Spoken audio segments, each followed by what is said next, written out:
Welcome to our channel. Today we how to transfer Meta Pixel and CAPI using Shopify integration, detailed guide step by step clearly. To begin transferring your Meta Pixel and CAPI using Shopify integration, log into your Shopify admin account. Next, navigate to the online store section on the left-hand sidebar. From there, click on Preferences. Scroll down to the Facebook Pixel section. If you haven't already added your Meta Pixel, input your Pixel ID in the designated field. If you already have a Pixel, ensure that the correct Pixel ID is displayed. Now, go to your Meta Business Suite dashboard in a new tab. Select Data Sources from the menu on the left. Click on Pixels to view your existing Pixels. Locate the Pixel you want to transfer and copy its ID. Return to your Shopify admin and paste the Pixel ID into the appropriate field. After pasting the Pixel ID, click Save to apply the changes. Next, you will need to set up the Conversions API, or CAPI, for better tracking.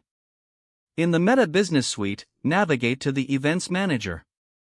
From there, select the Pixel you want to use for the CAPI setup.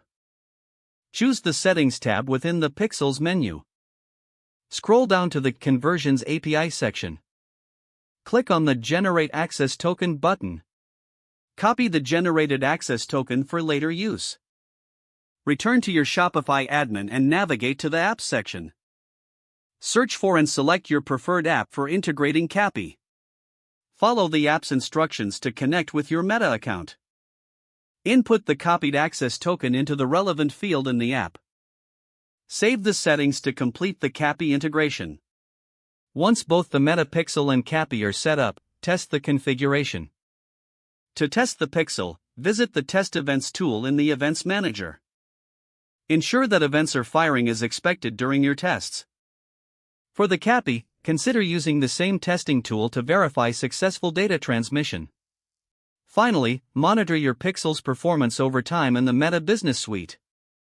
Adjust your tracking or settings as needed based on the data collected. Don't forget to like this video and subscribe to our channel for more step-by-step tech guides.